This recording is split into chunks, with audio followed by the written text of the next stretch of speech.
Survivor is currently filming seasons 47 and 48 as we speak, so who am I to tell them how to fix the show? What qualifications do I hold? These are questions I want you to completely ignore, as always, as I and a whole lot of fans here on YouTube try and fix the show we love so very, very much. Number 1. For the love of the merge, can we stop pretending it happens in episode 6? I know, it sounds good to say that there's a merge in episode 6, but the current implementation of it is a lie. Every New Era season sees us pretending people earn the merge by either winning a challenge or surviving the vote, but not really, because then in episode 7, they do the dumb split everyone into 2 groups twist that is basically just them making a 2-tribe episode with extra steps. Then in episode 8, if we're lucky, it will finally be a standard merge episode. Maybe, but that won't matter because then in episode 9, we get this final 9 split into 3 groups again for the immunity challenge, and it's like, dude, stop it. Obviously episode 6 isn't the merge. Just do a migration of 3 tribes to 2 after episode 5, and then let episode 8 be the real merge. Why are we doing all these extra steps when they are worn out and tired anyways? It isn't like they're new and exciting. In reality, episode 6 is just a marketing merge, aka let's advertise to the public that the merge is here so people get excited, but let's not really do one. It's annoying and it's got to go. All right, here's some of the ways you all said to fix Survivor. Our first one is from Friendly Not Friends. Bring back the jury catwalk, I want Jeff to say, and now welcoming the latest person on the jury, and they come in showered, well fed, and with clean clothes, stunting on the dirty, smelling, and starving contestants sitting on a stump. Giovanni says, actually listening to our feedback instead of ignoring it and doubling down on their format would fix Survivor. Matthew says, just change up the formula. Some seasons have 2 tribes, some have 3, some have tribe swaps and some don't. Some merge at 12, others later. People should not be able to predict going in what will happen in the season and precisely when everything will occur. Truman Twister says, I miss the live reunions. Bring that back come season 50. Yes, Truman, yes. Number 2. I alluded to this in my last point, but the twists, which were once meant to completely shake up the formula, have now become worn out and tired. Sure, we get something new from time to time, like the bird cages in Survivor 44, but those didn't amount to much, did they? While I personally would prefer the twist to be whatever the season-long theme is, it seems the show is committed to not doing those anymore, for better or for worse. But this new era has slowly become incredibly predictable with the twist that players are either shocked by, and I no longer know why, or pretend to be shocked by, which is why I think it actually is. For example, every season starts with 3 tribes on their mats talking to Jeff. We then do a challenge for some camp supplies. The losing tribes then compete in a variation of Sweat versus Savvy, where they will either succeed due to it being so easy or fail epically because it was way too hard. Either way, the challenge is not balanced correctly. Then in the first or second episode, 1 player from each tribe goes on a journey where Survivor forces their hand into risking their vote for an advantage, and we'll have all 3 players sussed back at camp no matter what they actually did. A beware advantage will be at each camp. That will likely be some silly nonsense that will have players lose their votes before we get to the overly long Earn the Merge challenge where half of the players in the game get immunity. We then go another 2 episodes where we can't just have a normal vote due to nonsense like splitting everyone into 2 groups. Then episode 9, if we are lucky, the show will let them play normal, but as I mentioned in the last point, probably not.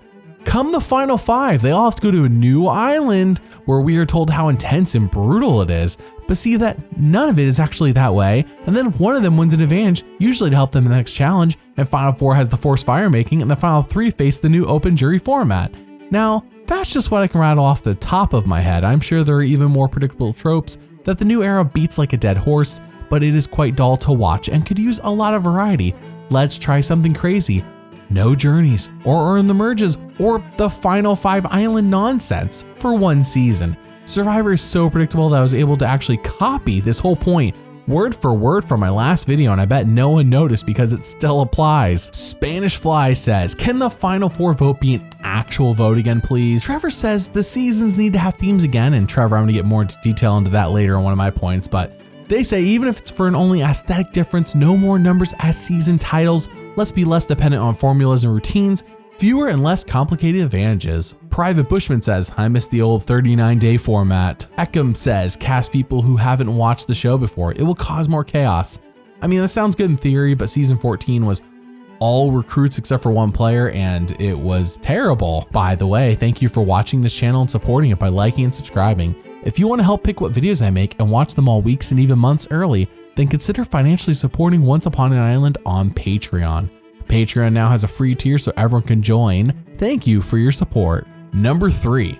The last 2 points I've made are about the twists that are tired or detrimental to the game. Don't get me wrong, they seem to have worked out the kinks of them and thought them through to an extent, which is more than I can say about some of the twists from the 20s and 30s. But at the end of the day, I am here to watch the players. I get the season opener needs a twist and maybe even a season-long theme that has small twists that tie into it as well, but all in all, too many of these twists just distract from the characters and forces them to play the game in a way that the show is designed and not in a natural sense. It's like when playing a video game and it's open world and you want to approach an objective with as many choices as possible. But then for some reason, randomly, there are invisible walls everywhere that inhibit you from the freedom of choice you desire to win, and now you have to tackle this problem in the one, maybe 2 ways the game designer wants you to. It's annoying. Just set the rules of the game world and let me play. Let the players run free with it. I personally think the show designers get bored and think they need to add something to every episode, lest we get bored too. And don't get me wrong, I'm down for twists, just don't let them get in the way of the players doing what they want to get out someone else in the game. Michael says, I think Survivor needs to do its best to do more quote-unquote character casting. Someone like a Russell Hantz gives us a villain in the cast. Now, funny enough, Michael, Jeff stated on the On Fire podcast during season 46 that they would not cast Russell again, but they would cast Bonu.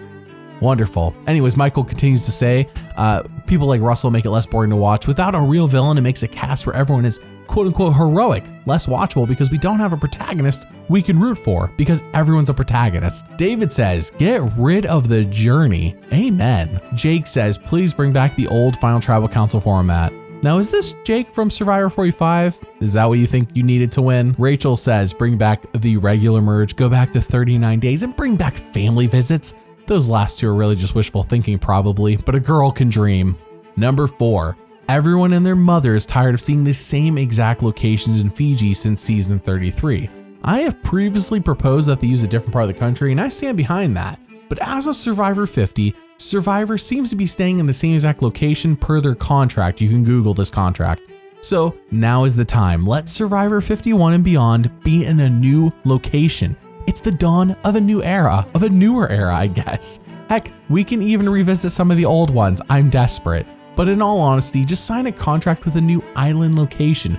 Please. Survivor pretends as if it's in some far off location that's beautiful. And yes, it is beautiful, but it's not as far off as you think. It's all an illusion. It is television, I guess.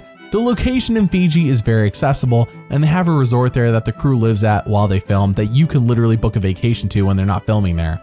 I wish I had more to say about this, but I cannot imagine anyone disagrees. A new location would draw a lot of excitement from the fandom. Greenie says, bring back Parvati Sandra and Boston Rob. Yeah, I don't know if they'll do that again, actually. I feel like they've been on the show how many times? Like 4 or 5 times each? The B-Ball Enthusiast says, bring back honoring the fallen tribe members before the final immunity challenge. Aaron says, bring back Ponderosa content. I agree. I can't believe they stopped after 41. And it's not because of Omer and Drea. It's because they flew out before 42 began filming. It's a whole thing. Anyways, they want them to also bring back actual jury questions, a final 2. Randomly, I agree a final 2 twist would be cool. No forced fire making, and stop with the advantage/lose a vote Armageddon. The tribe challenges being an obstacle course and then something at the end sucks. Ryan says, sequester the jury. What's the point of jury management if someone's gonna trash your game behind your back after they're out? Number 5, new location or not, Survivor 50 being a returning season as confirmed by the show and Jeff himself on social media means that we could possibly see a theme, which is exciting. So with Survivor 50 likely having some sort of theme, even if it's as basic as a new era All-Stars, then that is the gateway for something a lot of people are clamoring for in general, themes. Jeff claims it was hard coming up with themes for the show, and that's why they stopped. Okay, cool. By the time Survivor 50 happens, it will have been 6 years since the last theme season. Yeah. Everyone on the production team, the creative team, whoever's in charge of this thing, of Survivor has had plenty of time to dream up and flesh out some new themes. Also, it isn't taboo Survivor to bring back a classic like Blood vs. Water with returnees, or even a One World and just rename it. Survivor 44 had this super cool medieval theme with the art department, But yeah, that was it. It was just like an art department thing. It didn't actually affect any of the game. The art department is clearly itching to do something, anything fun again. And so are we as an audience. Bring back the themes, please. Dexter says, not sure if this counts, but let's ban active players from posting about the show on social media.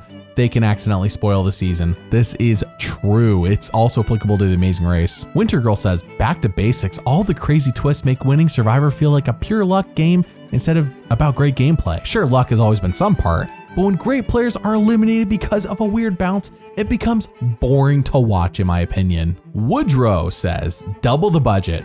That's, I can dream, Woodrow. I'm dreaming right there with you. And Ricardo says this, bring back the auction, but don't sell the advantage. And I could go on, but you see my response. The point here is that not everyone who comments has actually watched all the new seasons of Survivor, so take everything said here with a grain of salt. So what do you think? How do you suggest fixing Survivor? Comment below and let me know. Thanks for watching, and doubly thanks for liking and subscribing. I'll see you all next time.